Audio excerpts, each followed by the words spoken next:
Okay, thank you. We're going to start off with the second part of the presentation. It's actually the meat and potatoes, or I guess if you're a vegetarian, I don't know, the tofu and the salad of the whole presentation, the actual video SEO for YouTube, which I think is what most of us came out here to talk about this evening. So let's begin. As soon as I get PowerPoint to work, we'll begin with this.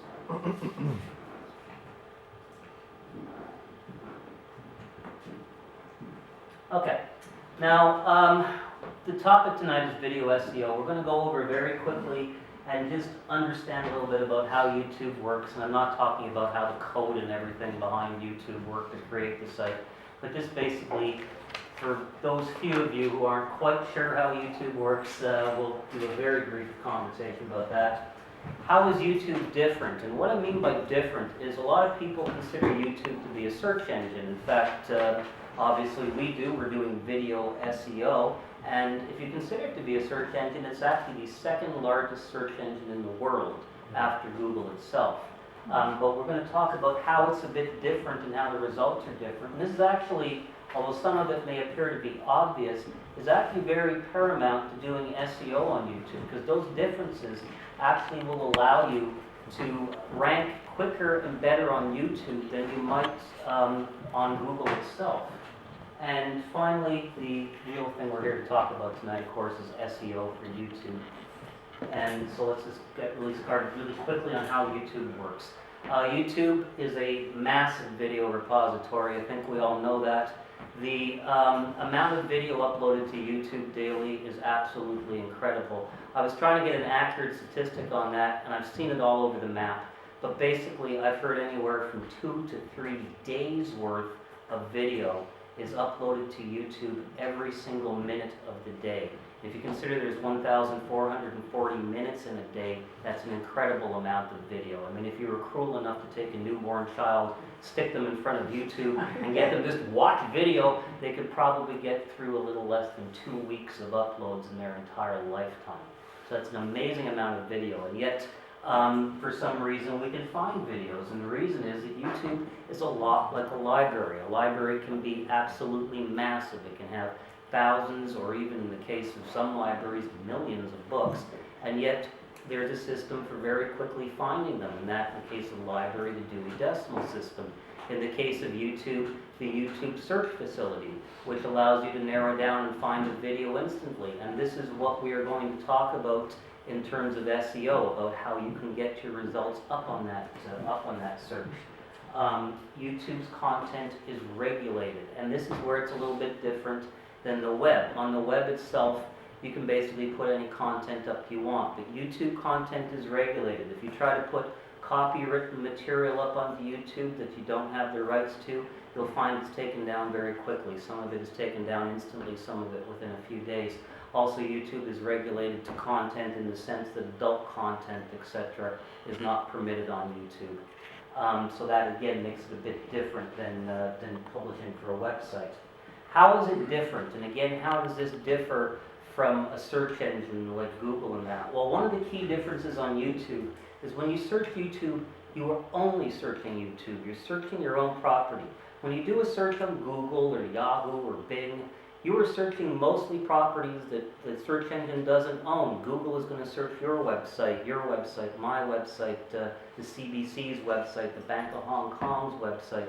Whereas on YouTube, the results you are going to get are only YouTube properties. And you're not going to get videos from other websites like Vimeo, just YouTube. The only results of a YouTube search are going to be YouTube videos, YouTube playlists, and YouTube channels. And that's it. And that, again, is a very big difference. Now, one huge difference that most of us take for granted is that a result on YouTube contains some related videos. Now, this is actually pretty cool when you compare this to Google. If you search on something on Google and you go and click on one of the results, bang, you go off to that web page, you're off of Google, you're not seeing any of the other results, etc. The person's on the web page, they've completely forgotten about everything else they saw on the Google page. But when you do a search on YouTube, you not only get the video, but you get all of these related videos as well. And this is a key thing. If it gives you kind of a second chance to get your video seen. Because if someone searched on a term, they didn't want your video, but they found another one, if yours is appearing in the related results, you've kind of got another chance at it. And even if you're like myself and tend to play the YouTube videos full screen, at the very end of the video, what do? You get a mosaic which shows all of these related videos, etc. And so, you know, that is presented to people. So this is a very important concept to keep in mind, as simple as it may appear. The front page of YouTube is different for everybody. The front page you'll see on your YouTube account is going to be different than mine. The front page contents are based upon your channel subscriptions, upon your previous viewing history, to some degree upon your locale. And that's different again from a search engine, where on a search engine on Google, your front page is the same as my front page, especially since Google took away that customization thing that they used to have where you could put a cool picture on the front page. And also YouTube is self-indexing. And this is a key thing. On a search engine, the way that they find your websites, as you know, is they send out the little spiders, and they go and they crawl your sites, and they try to determine what your site is about and try to determine how to rank you. Whereas in the case of YouTube, you are the one directly inputting that information into their index. You do that when you upload a video, you tag the video, you put it in the correct categories. That indexing is done solely on the YouTube, and as a result, the results on YouTube are indexed very, very quickly. I know Google indexes pretty fast these days, but YouTube is even faster. Literally within a matter of hours, or if you have a lot of videos, within a matter of minutes perhaps, you can have your video appear on the results of the YouTube searches. Now let's talk about the real meat and potatoes we're here for tonight, the YouTube SEO.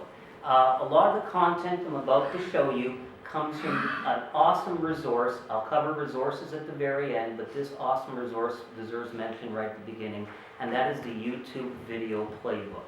If you are not familiar with the YouTube Video Playbook, you have to be familiar with it. It is an awesome source of information about YouTube. It is current, up-to-date information about YouTube, because YouTube has changed. It's changed a lot in the last year. In fact, YouTube even changed in the period from when we booked this meetup until today. There were a number of new changes in YouTube that were made a mere 2 weeks ago that we will be talking about here.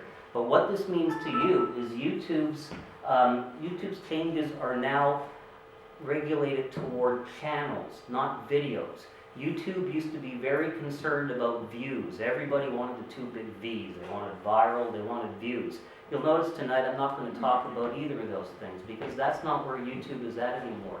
YouTube is now rating videos in terms of engagement.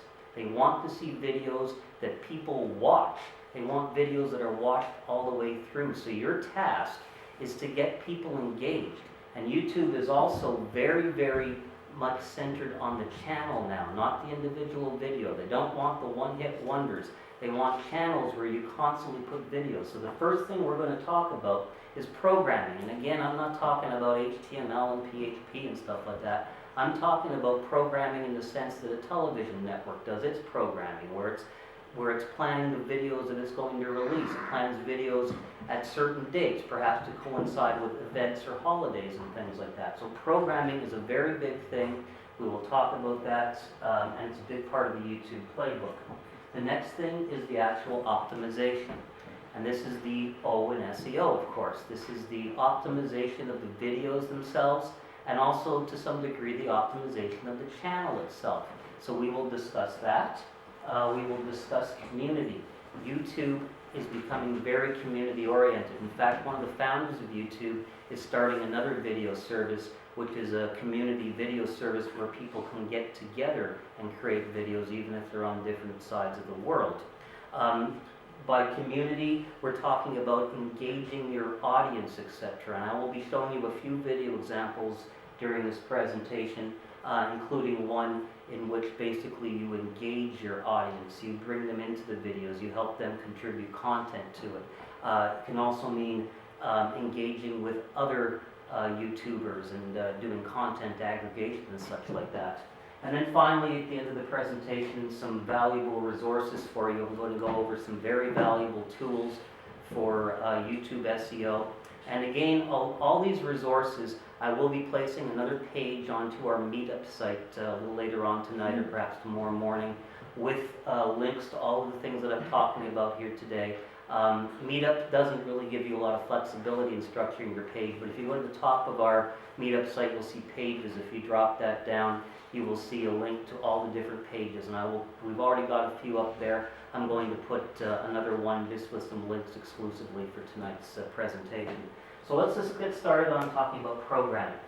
The key right now is to captivate your audience. As I said, YouTube is after engagement. People clicking on videos give it an average of something like 15 seconds before they've decided whether they want to continue watching this video or whether they want to move on. Your job is to make an engaging video that within that first 15 seconds will make them want to continue to watch. And then after that, your job is to make them continue to watch your other videos, etc. And so you need to captivate them. Now, one technique you can use to captivate people, and this is very good for things like how-to and instructional videos, is to tell people what you're going to do before you actually do it. You'll see this technique actually used in a lot of sitcoms on television. Rather than going into the credits at the very beginning and then going on to the show, they give you a little 30-second, 1-minute kind of, they start the show, a little blurb, and then they go and they show the credits and everything. A lot of people don't do that. A lot of people are interested in YouTube for branding, and they think that what they should be doing right now is to put their brand, to put their logo very first thing, you know, make a nice big splashy animation and that at the beginning, and I have to confess I'm guilty of that myself. But in a lot of cases, you're better to do that after you've given a slight introduction to the video, to give people reason to want to watch the video. If you're doing a how to build a birdhouse video, show them the birdhouse that they're going to build first and then go through the whole thing. I'm going to show you a very small clip over here, and what I want you to notice of it is how she engages you first of all. This is actually a clip for an online French lesson actually. And she's going to engage you and tell you what it is she's going to talk about before she goes through her logo and everything like that. So let's just watch that for a second here. Hello everybody, and welcome to girlsforteaching.com, the best video learning website on the web. My name? Oh, I'm sorry, I didn't mean to do that. I was trying to get some more volume out of that. Sorry, Mickey. My apologies. Yes, Martin, and I will be your new French teacher. It's our first lesson. Aren't you happy? Because it's our first lesson, we will start with something easy. Greetings and also basic expressions. Are you ready? Let's start.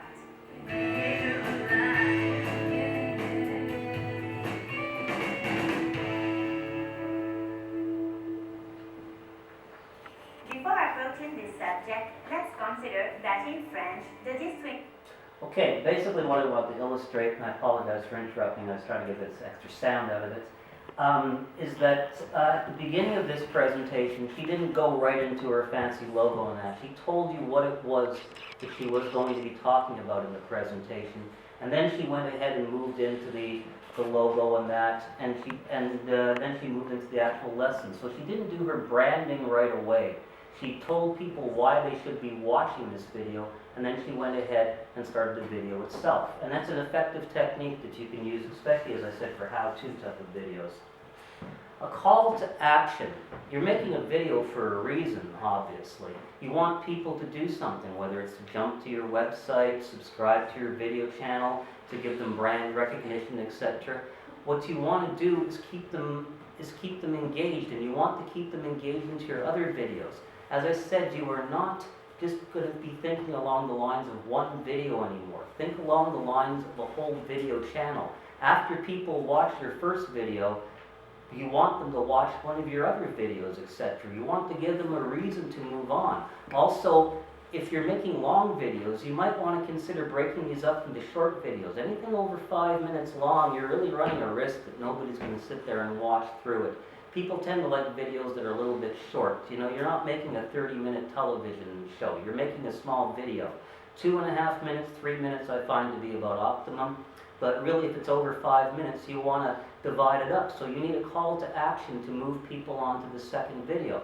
And this was an example actually from the playbook. I thought it was a great example of how to actually give a call to action at the end of your video and encourage people to click on to the next one. And then what happened next is, you click right here to go over to Sam Macaroni's channel to find out. Rest of the story, right there. Good finish. Really good ending. Don't stay here. This is not going to be good. I'm not going to do anything. If you don't go there, I'm just going to leave. That's what's happening with this relationship. One of us is not trying, and it's you. I can't do this anymore. Come on, Bob.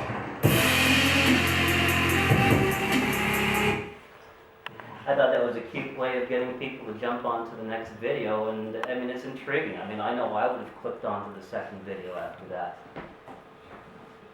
Very good. Playlists. I don't know if everyone is familiar with what a playlist is. A playlist on YouTube is simply a list of videos. Now these videos can be your videos, they can be other YouTube videos as well. You can, and that's just called content aggregation. You can create playlists and put them on your channel. People will subscribe to channels just to see the playlists. And the beauty about playlists is, as I said, you can use other people's videos, so it doesn't mean you have to go and create 20 videos to make a 20 video playlist. If you find complementary videos, put them on your playlist. The way a playlist works is when someone goes into it and starts playing the video, as soon as that video ends, it'll go and play the next video, and then the next video on the playlist, etc., etc. And some playlists can actually go on for hours and hours if there's lengthy videos inside it. So a playlist is a very good way to get extra content on your site, especially if you aren't even making the videos. In fact, you can create a channel with nothing but playlists if you wish. And channel experience is really what this is about. Think of the YouTube channel as being like a website, and think of your individual videos as being like the individual pages on the website.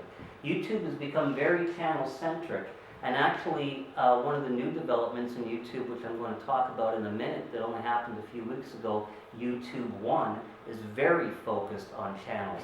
And so what you want to do at the end of your videos is have a call to action to get people to subscribe to your channel, because that's really where you want them. You want them on the channel, coming back for more videos.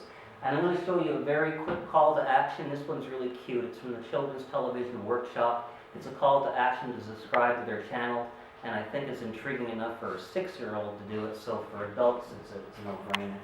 C is for cookie, that's good enough for me. C is for cookie. If you guess what is in the box, I'll give you a cookie. It's a horse, it's a cow, it's a cotton ball, it's a pogo stick, it's a rumpus. Cookie Monster has not given up cookies. In fact, from the looks of things, he eats just about everything. You got that right. I mean, it's very engaging. It gives you options to subscribe to the channel, gives you options to go to the playlist, etc. I mean, you know, it's, as I said, if this can intrigue a 6-year-old, it can intrigue anybody, really. Optimization, the O in SEO. Now, this is talking about optimization on the individual videos right now. Metadata is very important. Now, for those of you who aren't familiar with the term, metadata actually means data about data. In the case of this, the data is the video itself. The metadata is the data that describes the video. Now, this is very important because even YouTube can't really tell what your video is about. It needs your help in doing this. And this is where the metadata is. This is where it amazes me where people do not go and utilize this. They'll spend hours or days making their video and 5 minutes filling this part in. That's the wrong thing to do. This is the way you're going to get discovered on YouTube. There's a number of elements of metadata you want to talk about. The very first and most important one is your title. It's one of the 2 most important things that you can do to get views on your video. I'll talk about the second one in a moment. The title, though, an effective title that will get people into your video, an effective title that uses keywords that will respond good to a search is essential. If you're doing branding, what a lot of people tend to do is they take their brand name, they make that the beginning of the title and they write something after that. That's wrong. Put the title there that tells people what the video is about. You can put your brand name at the end of that if you wish, but people aren't going to be searching on your brand name unless maybe you're Apple or Nike or something like that. They're going to be searching for the content of your video, so describe that video with a catchy title.